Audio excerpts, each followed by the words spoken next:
savings of procurement costs to the district. 5, our board eliminated Disney perks paid to government workers that resulted in that $2.1 million IRS fine and grossed up the compensation for those workers so they would not be penalized because of Disney's misdeeds. 6, our board approved a collective bargaining agreement with the district's firefighters, a negotiation that had been stalled for 5 years under the old board. And then finally, our board is hired, as the governor mentioned, has hired several of the nation's leading independent experts to advise the board on how to improve the district's financial, operational, and urban planning strategies going forward. And so, look, I am very proud of the reforms that our board has implemented in just 12 short months. I am deeply grateful to the governor for his courage to right the wrongs that persisted here for decades. The district now has a much more just culture and a much brighter future. There is a lot more work to do to fulfill the wishes of the people of Florida under the legislation that the governor signed. And I can promise you, on behalf of my board, that we will continue to reform the district for the benefit of all of its constituents. Thank you. All right, Drew. Well, thank you, Governor. Thank you, everybody. Good morning. My name is Drew Crawford. I'm an attorney from Polk County. I stand before you today primarily because I am the example of what the Buy Local Now program that's been implemented here in the district and what it can mean for our economy. Let me tell you a little bit about myself and my law firm, and I think you'll understand. So I'm a board certified city, county, and local government attorney. I represent mainly cities. You probably never met me because I'm down in Polk County. My law firm, Boswell and Dunlap, was started in 1900 in Bartow. And we provided legal services to the Polk County community and area governments in that county for over a century.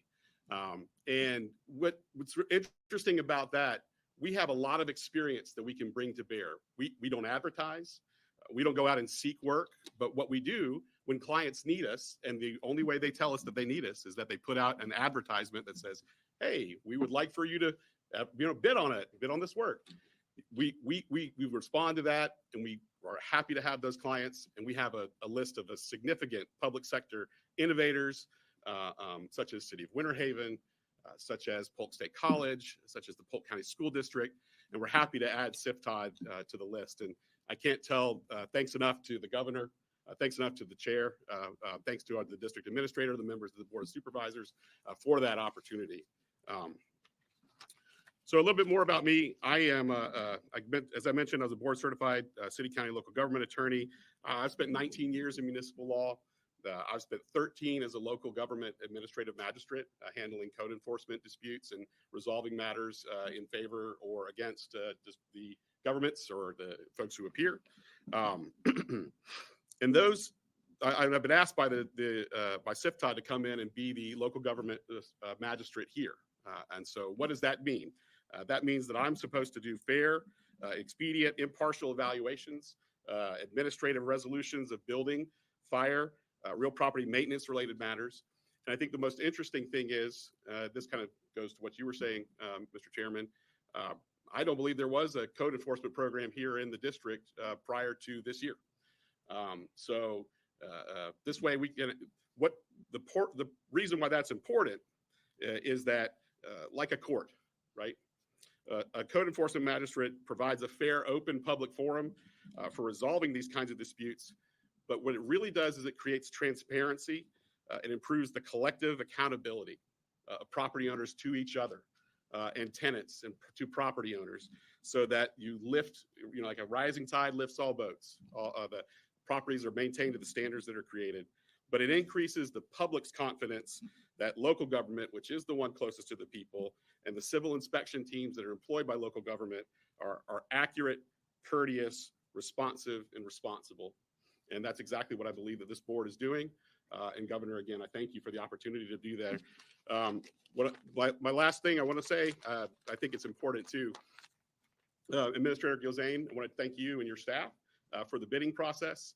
As somebody who engages in advising local governments on bidding, I got to tell you that your team and the process here that you have implemented in the district has been excellent. It's been wonderful and very professional.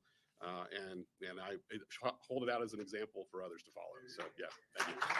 So, thank you. Thank you very much. Thank you. Okay, Mandy.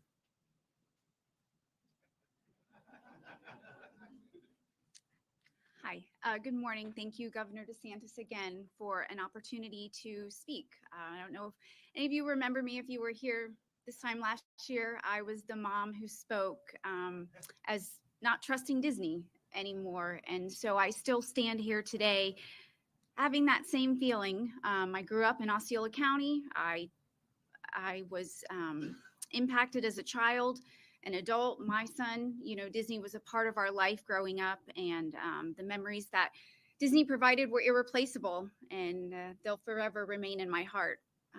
I stood with you, Governor, as I expressed my disappointment in Disney's decision to speak out against the Parental Rights and Education Bill, and I still stand with you today.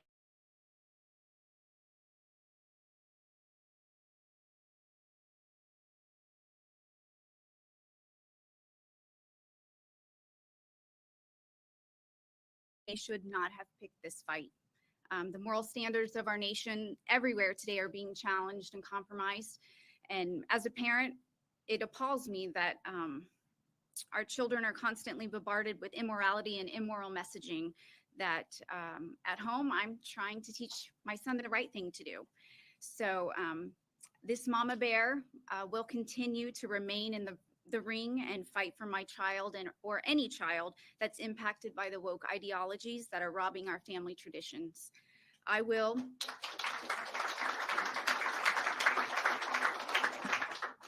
continue to find truth. I will continue to love truth. I will continue to speak truth, and I will continue to defend truth. The side of the moral argument that Disney continues to take is wrong. However, I will never lose hope that Walt Disney's vision will be restored and that the woke ideologies will be removed from Disney forever. Thank you. And so we've, obviously there was a lot of fanfare last year when Disney filed suit in federal district court against the state of Florida over what the legislature did to create this Central Florida Tourism Oversight District. And I predicted then that it wasn't going anywhere. And as we stand here today, that case has been dismissed by a federal district judge in the Northern District of Florida. And I know they said they're going to appeal. So you mean he won?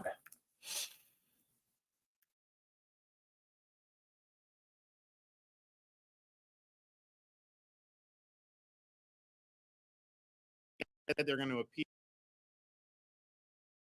Okay, I don't know what's going on. It stalled out for a minute, but when it comes, I'm streaming this from Rumble, but you had these bozos like Kari Lake, the Trump humpers like Vivek Ramaswamy, saying that Kari Lake good. We also had the issue of prior to this legislation taking effect, Disney tried to enact with Reedy Creek these restrictive covenants to effectively lock in their self-governing ability over the district, irrespective of the will of the legislature. And that was really a slap in the face to the people of Florida, because the first bill we did was in 2022. People said, oh, the Central Florida folks, the voters are not going to like that you're holding Disney accountable. And what ended up happening? I was the first Republican in like 20 years to win Osceola County, which is where most Disney employees live. So it was a total. And so if you look at the Central Florida results, like this was an issue in that election. Clearly, we won going away. And so then when this bill, the HB, the special session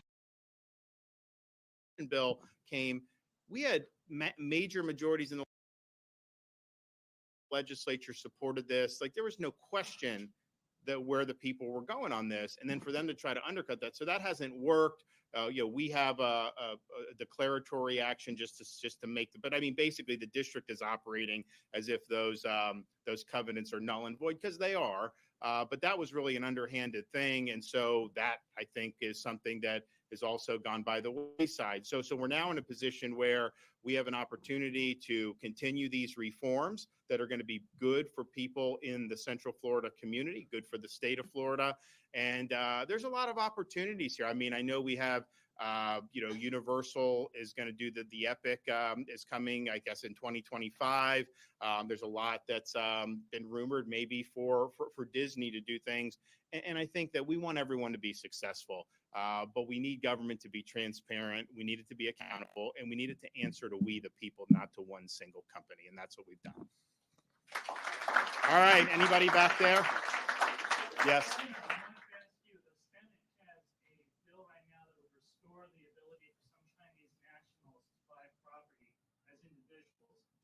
A key that's set up to notify when I go on.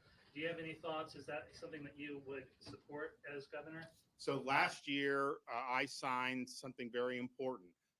We said we took action because we do not want China being able to buy land in the state of Florida. No farmland, no land near military bases, and also other countries of concern, although I think the CCP threat is the most significant.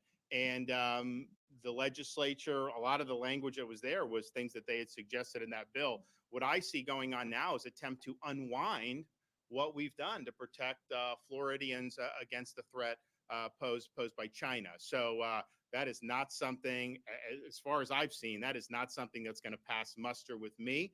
I think we have to open our eyes. China wants to buy farmland. They want to buy land near military bases. They want to buy land near critical infrastructure. There's a whole host of things that are caught up in this that I think are really, really important. And so trying to unwind that, what we did has actually been a model. Other states are moving this direction. We already survived in federal district court, and I know the appeals court said some of the people that had these transactions prior to the bill taking effect. But going forward, we think it's good. I'm not saying it's perfect, but I think what they're trying to do is unwind what we did, and I'm going to stand firm for what we've already done. Bill for minors. It looks like it's going to get passed in one form or another, and there's been some changes made.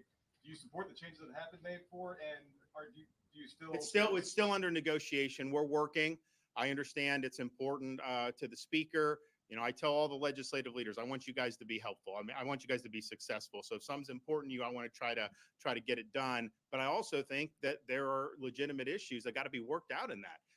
And I'm somebody that looks at it and says, okay, 13 and under, federal law already says you can't have a social media account. That's not really enforced by the federal government. I'm fine with saying let's have enforcement.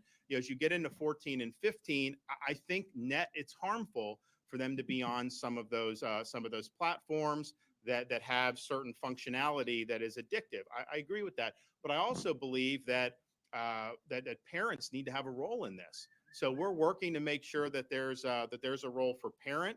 You can say it's disfavored or not allowed for 14, 15, but a parent has the right to opt in if they think, because as much as I think it's harmful to have people on these social media platforms for 5 or 6 hours a day, a parent can supervise a kid to use it more sparingly. And so we can't say 100% of the uses are bad, because it's not. And I'm a critic of social media, but I also social media sucks from a parent's perspective. So we're working through those. I don't think it's there yet. Hopefully we'll be able to get there in a way that I think answers the concerns that a lot of folks have, because I do think parents are concerned about social media and what goes on there. And I do think they think it's a problem. But I also think that for people that are, in high school, it's not as simple. I think you got to have some parent involvement. Yes, sir. plan for this district with the help of the state attorney. Do you guys, does anyone want to address that? Oh, we got the state attorney. You want to come up? Go on, the floor is yours, man. You want to do? Isn't he awesome? We could have All had I this. can say, I think it's great to have a state attorney in Central Florida that actually wants to put criminals behind bars for itself. We could have had this if Trump would get his fat, stupid ass out of the way. I think DeSantis appointed this guy. He did. DeSantis appointed him. Director. When he removed the Soros attorney, he appointed this guy. And the sheriff's offices locally here to probably try to put something together here to combat a very serious problem that we have here in Central Florida. Central Florida ranks 3rd in the nation of human trafficking reports. The city of Orlando ranks 3rd among cities for human trafficking reports. We recover kids basically on a weekly basis here in our district, in the local area. And it's a problem because we are in a position that we are usually in a retroactive or proactive type situation. We are trying to now take the fight to these traffickers. They are slavers. This is Andrew Bain. Right? That's what they are. They slave. They slave our children. They slave like people into work. They slave people into sexual commercial acts. And we want to put an end to that here in Central Florida. And there was no tolerance for that.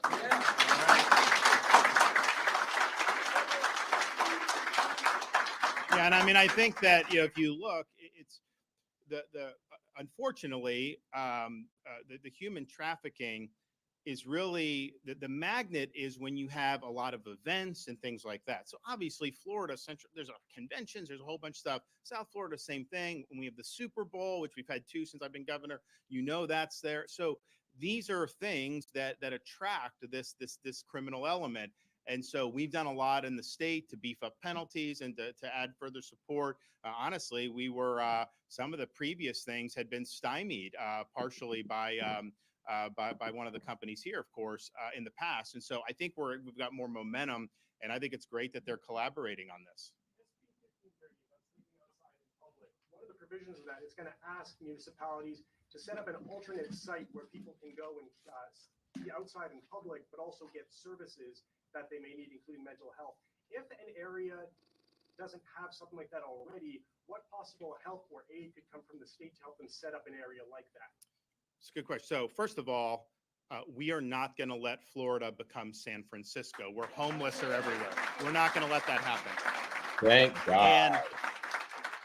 And honestly, if you look in LA, They need to get their carcasses up and take it to the Salvation Army. That is false compassion to say that people can sleep everywhere. Yep.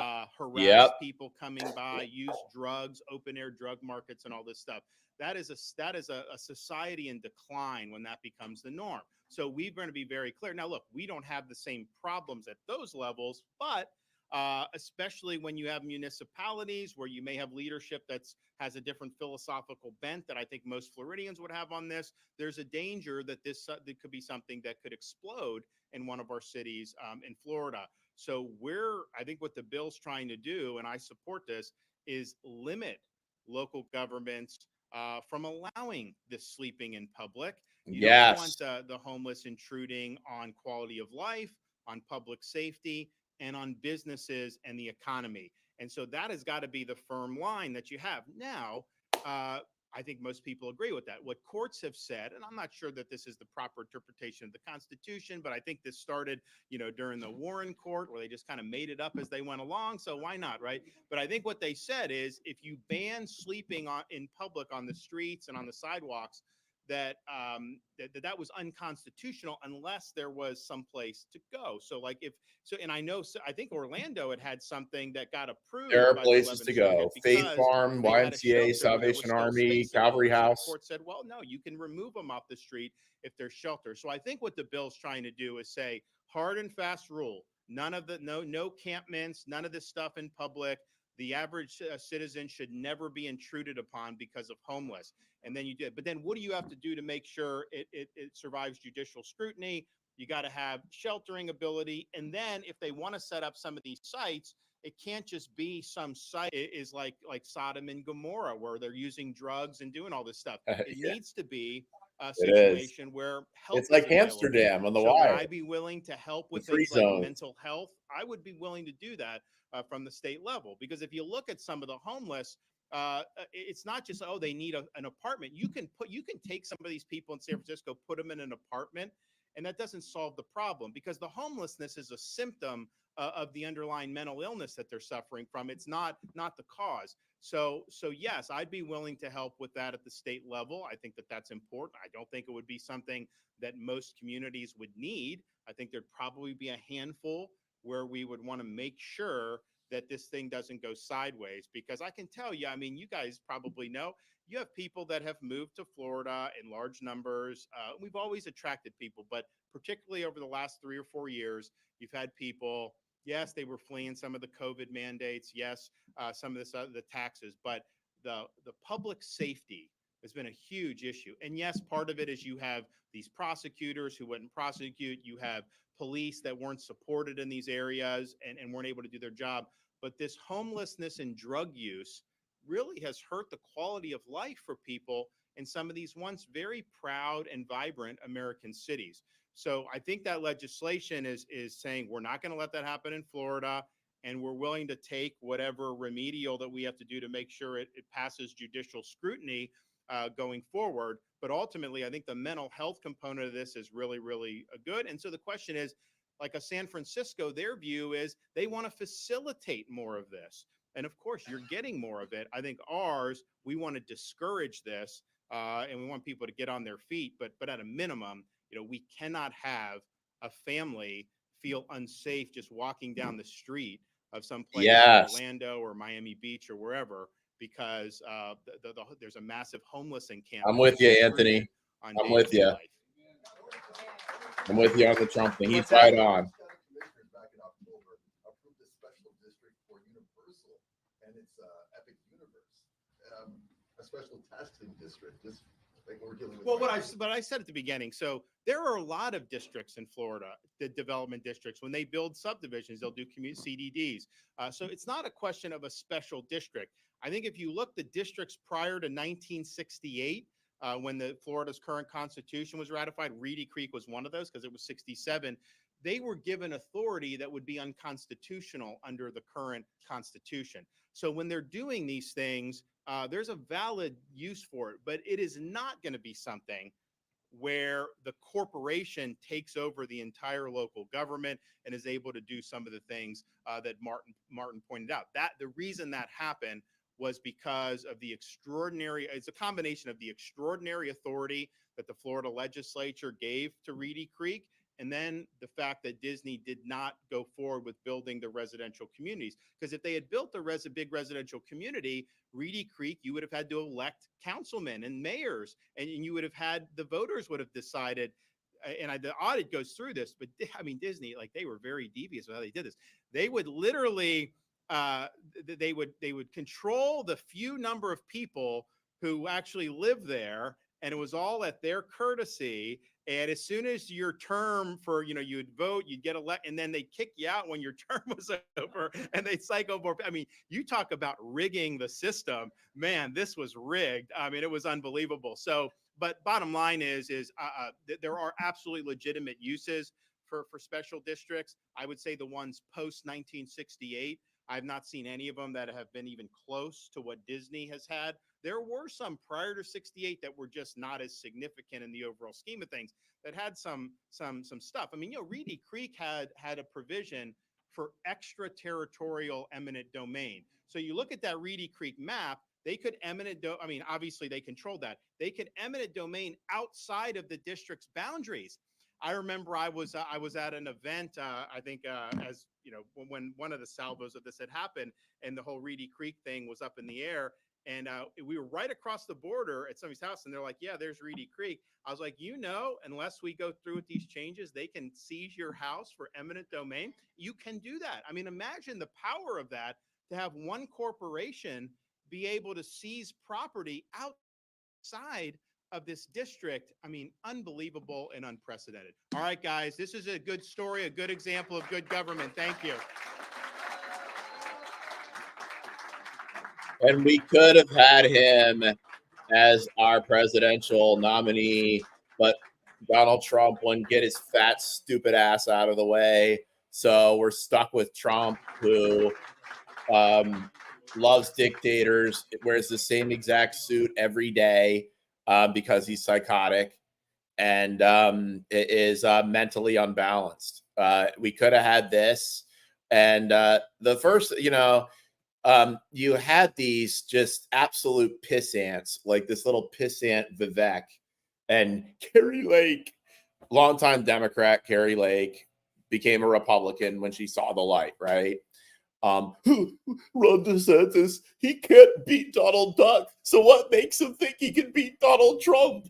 This is what Kari Lake said. Well, DeSantis has won victories in every one of his court cases against Disney. And basically, he's just saying Disney has to play by the same rules as everybody else with their tourism district. You heard it. And you know how Trump supporters hate it when systems are rigged, right? Well, they were rigging the system to their own financial benefit and being pretty devious. I like what he said about it. And Ron DeSantis came in there, straightened it out, took the power away from them. And now they have to pay the same taxes and do the same, abide by the same rules as everybody else. And you know what really pushed DeSantis to do this is when they went against the parental rights and education law. And then also let's just look at all the woke movies. Let's look at what Disney's done to Star Wars. I mean, that what they did with episodes 7, 8, and 9 as a Star Wars fan as a kid, what they did with like these shitty characters and just the horrible discombobulated storyline, bringing Palpatine back just to shit on him. That's unforgivable to me anyway. So Disney had it coming, and DeSantis is basically just making them play by the same rules. But you had the Trump supporters were very against this. Trump was against this himself. He was crying about it. Trump's a big government guy, and he likes corporatism. Okay, Trump is not a small government anti-corporatist guy. Okay, he is. Trump is a very big government guy. He thinks that power should be consolidated in the executive branch. He said that he wants to shred the Constitution, and he did during the shutdowns. Trump said, quote, on True Social on December 3rd, 2022, so with the revelation of massive and widespread fraud and deception and working closely with big tech companies, the DNC and Democrat Party, do you throw the presidential election results of 2020 out and declare the rightful winner, all caps, or do you have a new election, all caps? The massive fraud of this type and magnitude allows for termination of all rules, regulations, and articles, even those found in the Constitution. This is what Trump said, okay? DeSantis is a small government, anti-corporatist, pretty much all that's left of the Republican Party, of the conservative wing of the Republican Party. You know, I hear CPAC is going on, and it started as Conservative Political Action Committee.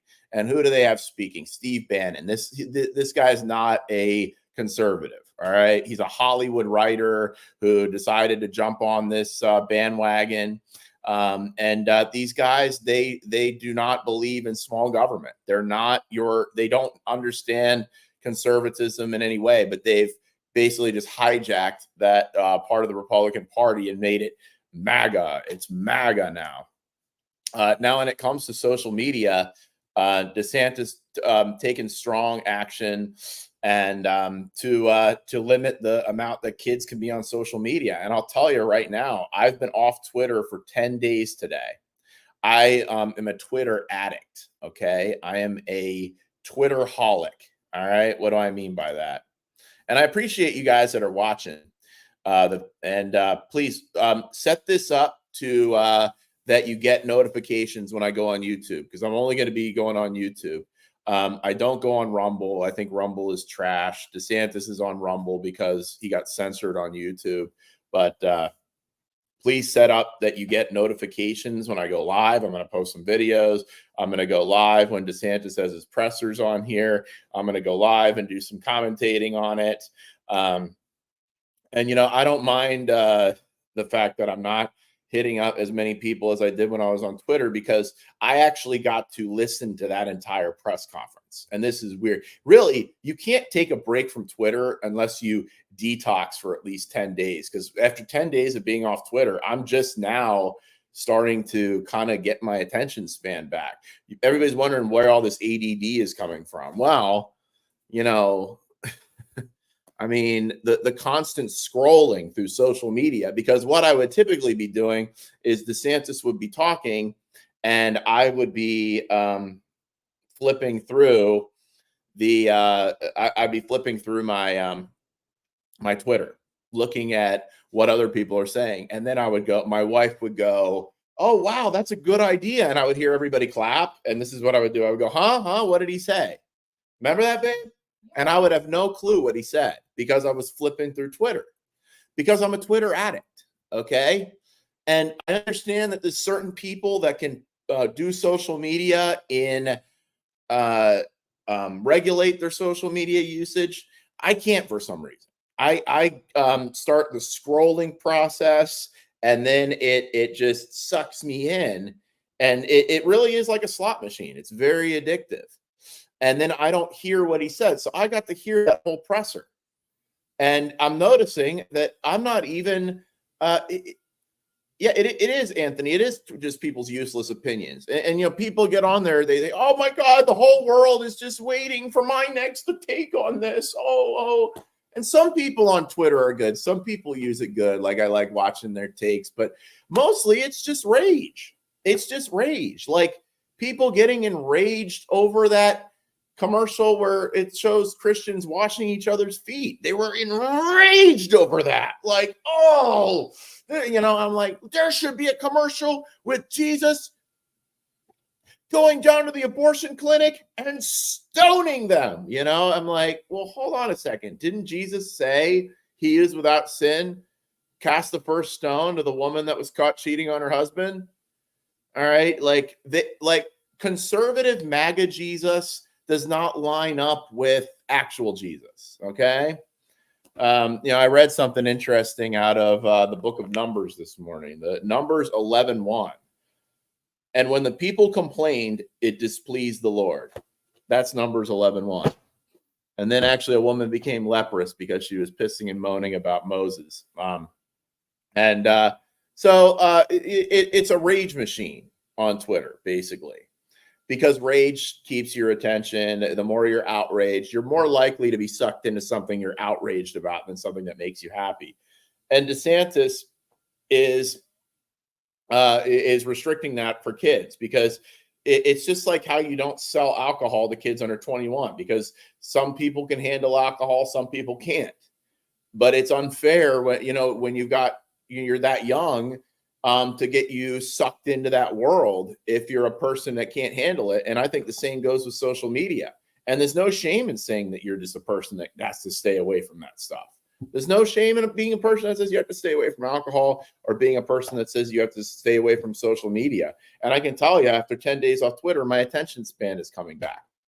Like I can actually think about the next point I was going to make. And it's about homelessness. Okay. Here in Fort Lauderdale, they had not long back, they had in front of the library a tent city homeless encampment. Okay. This was an open air drug market. All right. People, and it would spill out into the streets. You'd have people just wandering in the middle of the road all around there. It's still kind of bad down there, but they got rid of it finally. And they're just doing drugs. They're doing drugs and drinking alcohol, you know, and I went down there a few times and, you know, to feed them and give them clothes and with ministries, and they're either mentally ill, or they're just drinking, or they're taking drugs and just living in squalor. And DeSantis said that. He's like, it can't be like Sodom and Gomorrah. It's like Amsterdam, if you've seen season 3 of The Wire, where it's like the open air drug market there. But at least in The Wire, they pushed them all into areas where people didn't live. In Fort Lauderdale here, you had the tent city right in front of the damn library. And you still have people that camp out around the library. Their carcasses are all strewn along there as you're walking by, going out. That's not something that people need to see. They don't need to be homeless. Can't take over parks. And let me tell you, you've got Faith Farm, you've got Calvary House, you got the Salvation Army, and those are the Christian places. But DeSantis is now talking about government places. But there's also I think First Step, there's ACT, there's a lot of different places you can go. But the thing is when you go to those places, you can't be on drugs and alcohol. And a lot of the people that are out there, that's not acceptable for them. And in the case of Calvary House, Salvation Army, and Faith Farm, you have to work. Like, you're not just going to lay around all day. Like, you have to actually get up and contribute something to humanity. All right. And if you're unable to, if you're a little bit crippled or something, then you can work up in the jewelry shop or something. They don't make you go do heavy lifting or something if you're unable to, but you have to work. And most of the people that are out there are home, they're not willing to do that. And a lot of people that are homeless, they do have a place where they can stay. It's transient. Like, you think of homeless people as being they're always homeless, that you just label somebody on their forehead homeless, and they're homeless forever. That's not how it is. A lot of time they're staying with their girl for a little while, then they get kicked out because of drugs or alcohol or whatever.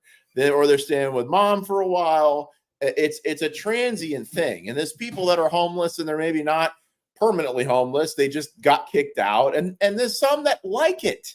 People think that every homeless person doesn't want to be homeless. That's not the case. A lot of them are getting disability checks. Did you know that? A lot of them. And one of the things, I'll tell you, they enable these people. They one of the things that they do, all right, bye, babe. One of the things that they do is the first thing when they get them into some of these government places is fix them up with a disability check, because that's how that's what pays for their stay. So that it makes sense for the shelter to, okay, we got to get them on disability because that's going to cover.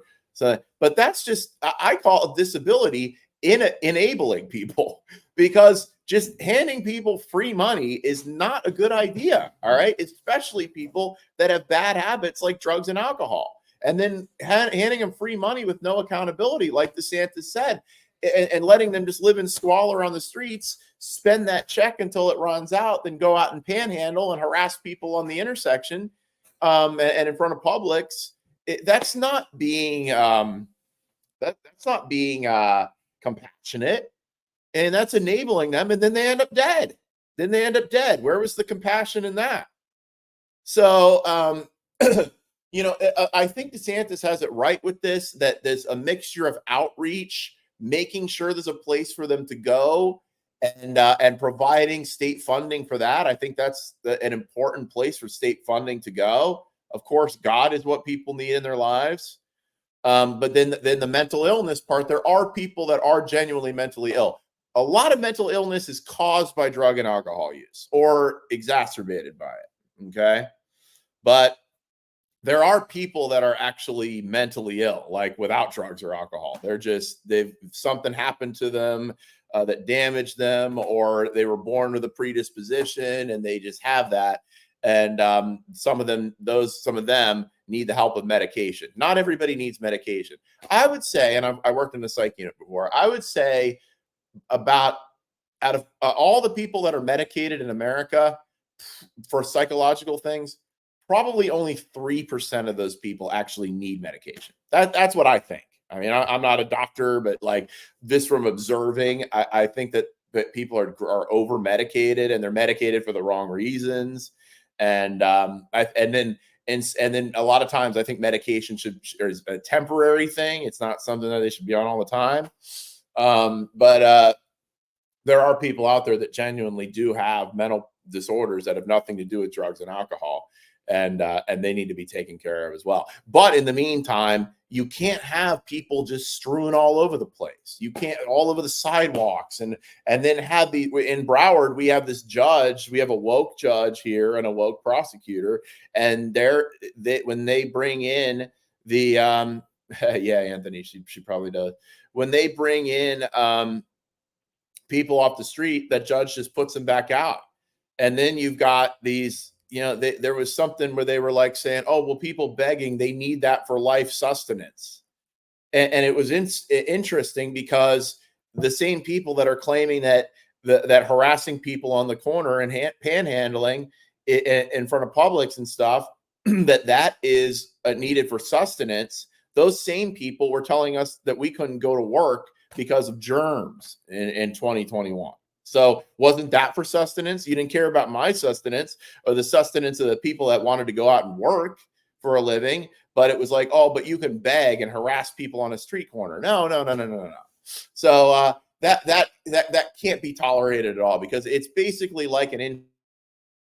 If you allow it to start in an area where like people can just sleep all over the place and lay there passed out with their liquor bottle, and because if you look at the people that are sleeping all in the parks and stuff, you're gonna find a liquor bottle around. All right, you're just going to. They're drinking. Okay, and that can't be allowed. I mean, what can, like, if one, because say for instance, I just decided I was going to go off the edge and start drinking and doing drugs, and my wife kicked me out, and so then I can just go down to a public park and just lay there in my own piss in the middle of the park where people are walking by and walking their dogs and stuff. No, that's not fair. I got to get my act together, right? So, you know, the focus should be on getting and helping people get their act together. And sometimes a lot of that tough love is involved in that. It's not just, oh, well, let's coddle them and stuff, because that's what the system does. The system coddles people, and that's not helpful, and tries to hook them up with free money and all this other stuff. They end up right back on the street doing what they've always been doing. So anyway, this is Chris Nelson. Please like and share and follow this channel and set it up so you get notifications. If DeSantis has a press conference tomorrow, I'll be streaming that as well. Thanks for watching.